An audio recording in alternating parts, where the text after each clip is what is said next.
এই মুহূর্তে যে খবর পাওয়া যাচ্ছে, নদিয়ার চাপড়ায় উত্তেজনা তৈরি হয়েছে। বিজেপির বুথ এজেন্টকে মেরে মাথা ফাটিয়ে দেওয়ার অভিযোগ সামনে আসছে।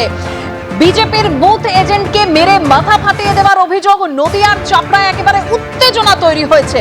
আহত বিজেপি এজেন্টকে ইতিমধ্যে হাসপাতালে নিয়ে যাওয়া হয়েছে বলে খবর। ঠিক কি ঘটেছে আমরা জানবো। সরাসরি ঝিলম করঞ্জায় রয়েছেন আমাদের প্রতিনিধি ঝিলম।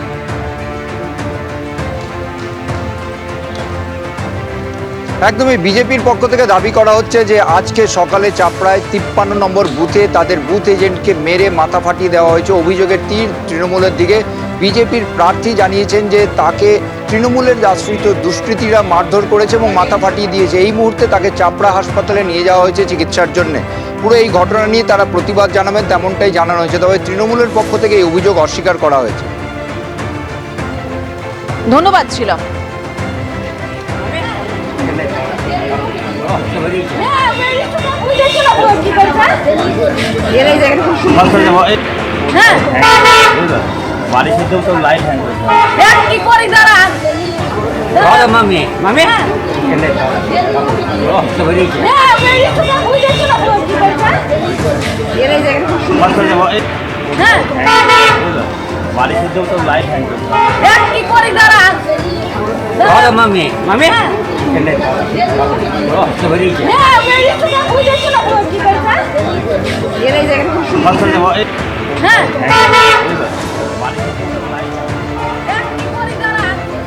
নদিয়ার চাপড়ায় উত্তেজনা, যেখানে বিজেপি এজেন্টকে মেরে মাথা ফাটিয়ে দেওয়ার অভিযোগ এবার তৃণমূলের বিরুদ্ধে।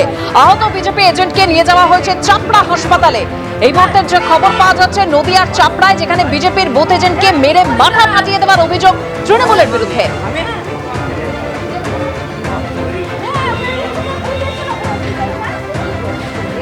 আহত বিজেপি এজেন্টকে ইতিমধ্যে চাপড়া হাসপাতালে নিয়ে যাওয়া হয়েছে।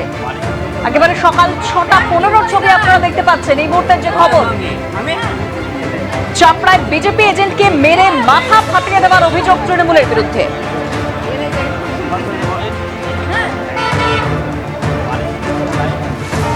দ্বিতীয় দফায় ভোট রয়েছে আজ 142টি আসনে। 7 জেলার 142টি আসনে ভোট গ্রহণ শুরু হবে সকাল 7টা থেকে, যেখানে 3,21,00,000 ভোটার ভোটের এই দ্বিতীয় দফার লাইনে দাঁড়াতে চলেছেন। 2021 সালে বিধানসভা ভোটে এই যে 142টি কেন্দ্র, সেখানে মোট ভোটার সংখ্যা ছিল প্রায় 3,56,00,000 আর ভোট পড়েছিল প্রায় 2,88,00,000, অর্থাৎ 81% কাছাকাছি। এসআইআর এর পর এবার এই 142টি কেন্দ্রে ভোটার সংখ্যা কমে হয়েছে 3,21,50,000, অর্থাৎ প্রায় 34.5 ভোটার কমেছে। এবিপি আনন্দ, এগিয়ে থাকে, এগিয়ে রাখে।